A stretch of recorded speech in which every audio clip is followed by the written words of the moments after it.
ನಮಸ್ಕಾರ. ಈ ಹೊಸ ಎಕ್ಸ್ಪ್ಲೇನರ್ಗೆ ಸ್ವಾಗತ. ಇವತ್ತು ನಾವು ಒಂದು ಬಹಳ ಆಸಕ್ತಿದಾಯಕವಾದ ವಿಷಯದ ಬಗ್ಗೆ ಚರ್ಚೆ ಮಾಡಲಿದ್ದೇವೆ.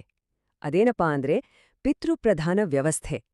ಹೌದು, ಪ್ಯಾಟ್ರಿಯಾರ್ಕಿ ನಮ್ಮ ಸಮಾಜದ ಮೇಲೆ, ಅದಕ್ಕಿಂತ ಹೆಚ್ಚಾಗಿ ನಮ್ಮ ಮನಸ್ಸು ಮತ್ತು ಭಾವನೆಗಳ ಮೇಲೆ ಎಂಥ ಆಳವಾದ ಪ್ರಭಾವ ಬೀರಿದೆ ಅನ್ನೋದನ್ನ ಸಮಾಜಶಾಸ್ತ್ರ, ತತ್ವಶಾಸ್ತ್ರ ಮತ್ತು ಮನೋವಿಜ್ಞಾನದ ಒಳನೋಟಗಳನ್ನು ಬಳಸ್ಕೊಂಡು ಬಿಡಿಸಿ ನೋಡೋಣ. ಬನ್ನಿ ಶುರು ಮಾಡೋಣ. ಇವತ್ತಿನ ಈ ವಿಶ್ಲೇಷಣೆಯಲ್ಲಿ ನಾವು ಮುಖ್ಯವಾಗಿ 5 ಹಂತಗಳನ್ನ ನೋಡ್ಲಿದ್ದೇವೆ. ಸ್ತ್ರೀವಾದ, ಶ್ರೇಣೀಕೃತ ಸಮಾಜ ಅಂದ್ರೆ ಹೈರಾರ್ಕಿ, ಭಾವನೆಗಳ ವಿಭಜನೆ ಹೇಗಾಯಿತು, ನಮ್ಮ ಮನಸ್ಸಿನಲ್ಲೇ ಇರುವ ಪಿತೃಪ್ರಧಾನತೆ ಮತ್ತು ಕೊನೆಯದಾಗಿ ಸಮಾನತೆಯ ಕಡೆಗೆ ನಮ್ಮ ಪಯಣ. ಇದು ಬರೀ ರಾಜಕೀಯ ವಿಷಯ ಅಲ್ಲ, ನಮ್ಮೆಲ್ಲರ ದೈನಂದಿನ ಬದುಕಿಗೆ ಸಂಬಂಧಪಟ್ಟ ವಿಚಾರ. ಮೊದಲನೆಯದಾಗಿ ಸ್ತ್ರೀವಾದ ಮತ್ತು ಪಿತೃಪ್ರಧಾನ ವ್ಯವಸ್ಥೆಯ ನಡುವಿನ ಸಂಬಂಧವನ್ನ ಒಂದು ರಚನಾತ್ಮಕ ನೋಟದ ಮೂಲಕ ಅರ್ಥ ಮಾಡ್ಕೊಳ್ಳೋಣ. ಪ್ರಸಿದ್ಧ ಅಮೆರಿಕನ್ ಚಿಂತಕಿ ಕ್ಯಾರೋಲ್ ಗಿಲಿಗನ್ ಅವರು ಸ್ತ್ರೀವಾದಕ್ಕೆ ಒಂದು ಅದ್ಭುತವಾದ ವ್ಯಾಖ್ಯಾನವನ್ನ ಕೊಡ್ತಾರ.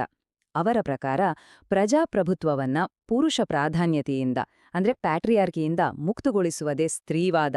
ಎಷ್ಟೊಂದು ಸ್ಪಷ್ಟವಾದ ವಿಚಾರ ಅಲ್ವಾ?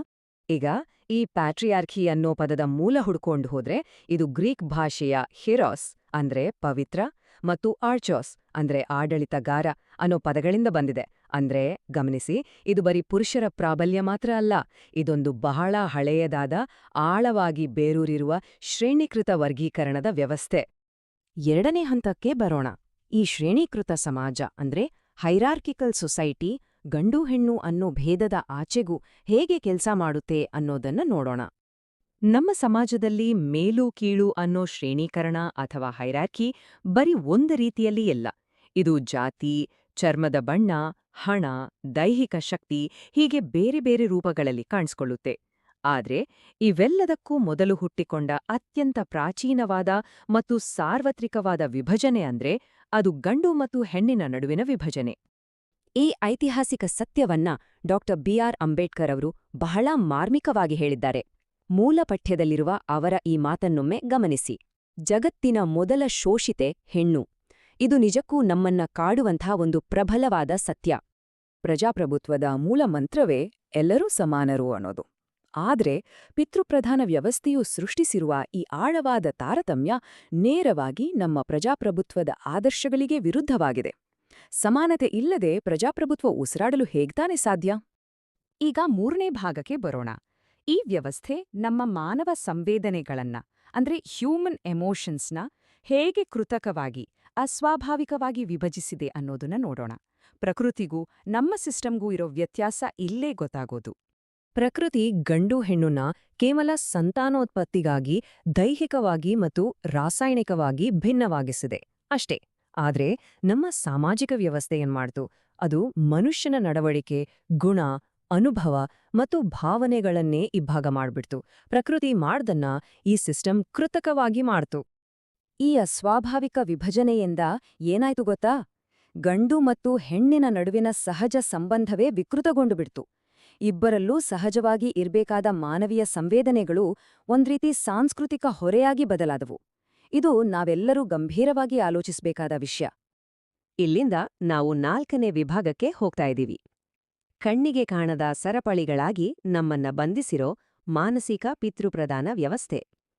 ರಾಜಕೀಯವಾಗಿ, ಸಾಮಾಜಿಕವಾಗಿ ನಾವೆಷ್ಟೇ ಮುಂದಿದ್ರೂ ನಮ್ಮ ಮನಸ್ಸಿನ ಆಳದಲ್ಲಿ ಇದು ಹೇಗೆ ಕೂತಿದೆ ಅಂತ ಪರಿಶೀಲಿಸೋಣ.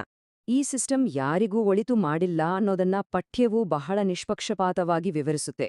ಪುರುಷರು ಮೃದು ಸ್ವಭಾವ ತೋರಿದ್ರೆ ಅದನ್ನ ಹತ್ತಿಕೋದು, ಗಂಡಸರತ್ರೆ ಅದು ಅವಮಾನ ಅನ್ನೋದು. ಅದೇ ಮಹಿಳೆಯರು ಕೋಪಗೊಂಡ್ರೆ ಅದನ್ನ ಅವಗುಣ ಅಂತ ಬ್ರ್ಯಾಂಡ್ ಮಾಡೋದು. ಕಷ್ಟದಲ್ಲಿರುವ ಗಂಡಸರನ್ನ ಬೆಂಬಲಿಸುವಾಗ ಮಹಿಳೆಯರು ತಮ್ಮ ಸ್ವಂತಿಕೆ ಮೌಲ್ಯವನ್ನೇ ಕಳ್ಕೊಳ್ಳೋದು. ಇದು ಎಲ್ಲರಿಗೂ ಹಾನಿ ಮಾಡ್ತಿದೆ ಅಲ್ವಾ? ಇದೊಂದು ರೀತಿ ಅತಿರೇಕಗಳ ವೈಭವೀಕರಣ. ಅಧಿಕಾರ ಚಲಾಯಿಸೋದು, ಹಿಂಸೆ ಮಾಡೋದು ಪುರುಷತ್ವದ ಹೆಗ್ಗುರುತಾಯಿತು. ಆದ್ರೆ ದೈಹಿಕ ಮತ್ತು ಮಾನಸಿಕ ಯಾತನೆಯನ್ನ ಮೂಕವಾಗಿ ಸಹಿಸ್ಕೊಳ್ಳೋದೇ ಆದರ್ಶ ಸ್ತ್ರೀತ್ವ ಅಂತ ಬಿಂಬಿಸಲಾಯಿತು. ಈ ವ್ಯವಸ್ಥಿತ ವೈಭವೀಕರಣ ಗಂಡು ಹೆಣ್ಣು ಇಬ್ರಿಗೂ ಅತ್ಯಂತ ವಿನಾಶಕಾರಿಯಾದ ನಡವಳಿಕೆಯನ್ನೇ ಮಾದರಿಯಾಗಿಸ್ಬಿಟ್ಟಿದೆ. ಪ್ರಸಿದ್ಧ ಅಮೆರಿಕನ್ ದಾಂಪತ್ಯ ಚಿಕಿತ್ಸಕ ಅಂದ್ರೆ ಕಪಲ್ಸ್ ಥೆರಪಿಸ್ಟ್ ಟೆರೆನ್ಸ್ ರಿಯಲ್ ಅವರು ಇದನ್ನು ಬಹಳ ಸ್ಪಷ್ಟವಾಗಿ ಗುರುತಿಸ್ತಾರೆ. ಸಮಾಜದಲ್ಲಿ ಬೇರೂರಿರೋ ಈ ಹಳೆಯ ವಿಷಕಾರಿ ಅಭ್ಯಾಸಗಳನ್ನೇ ಅವರು ಮಾನಸಿಕ ಪಿತೃಪ್ರಧಾನ ವ್ಯವಸ್ಥೆ ಅಥವಾ ಮೆಂಟಲ್ ಪ್ಯಾಟ್ರಿಯಾರ್ಕಿ ಅಂತ ಕರೆಯೋದು. ಈಗ ಈ ಎಕ್ಸ್ಪ್ಲೇನರ್ನ ಕೊನೆಯ ಹಂತಕ್ಕೆ ಬಂದಿದ್ದೀವಿ. ಸಮಾನತೆ ಎಡೆಗೆ ಮುಂದಿನ ದಾರಿ. ನಿಜವಾದ ಸಮಾನತೆ ಅಂದ್ರೆ ಏನು ಅನ್ನೋದ್ರ ಬಗ್ಗೆ ಒಂದು ಆಳವಾದ ತಾತ್ವಿಕ ಚಿಂತನೆ ಇಲ್ಲಿದೆ. ಮೂಲ ಪಠ್ಯದ ಅಂತಿಮ ಭಾಗದಲ್ಲಿ ಟೆರೆನ್ಸ್ ರಿಯಲ್ ಅವರು ನಮ್ಮನ್ನ ಆತ್ಮಾವಲೋಕನಕ್ಕೆ ಹಚ್ಚುವಂತಹ ಕೆಲವು ಪ್ರಬಲವಾದ ಪ್ರಶ್ನೆಗಳನ್ನ ಕೇಳ್ತಾರೆ.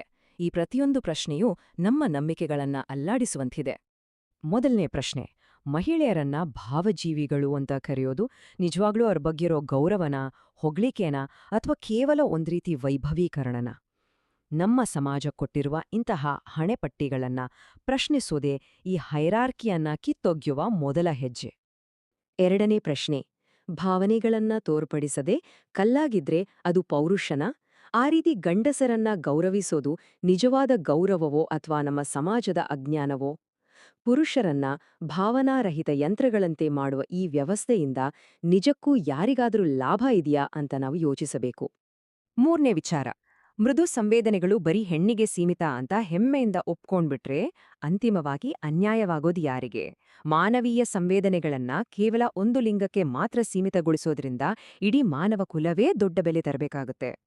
ಕೊನೆಯದಾಗಿ, ಇಬ್ರಲ್ಲಿಯೂ ಈ ಸಹಜ ಮಾನವೀಯ ಸಂವೇದನೆಗಳನ್ನ ಉಳಿಸದಿದ್ದರೆ ಒಂದು ಸೌಹಾರ್ದಯುತವಾದ ಆಪ್ತತೆಯ ಬದುಕು ಹೇಗೆ ತಾನೇ ಸಾಧ್ಯ? ಖಂಡಿತ ಅಸಾಧ್ಯ. ನೈಜವಾದ ಸಮಾನತೆಯ ಸಂಬಂಧಗಳನ್ನ ಕಟ್ಟಬೇಕಾದ್ರೆ ಕಣ್ಣಿಗೆ ಕಾಣದ ಈ ಮಾನಸಿಕ ಪಿತೃಪ್ರಧಾನ ವ್ಯವಸ್ಥೆಯನ್ನ ಬೇರು ಸಹಿತ ಕಿತ್ತು ಹಾಕುವುದು ಅತ್ಯಗತ್ಯ.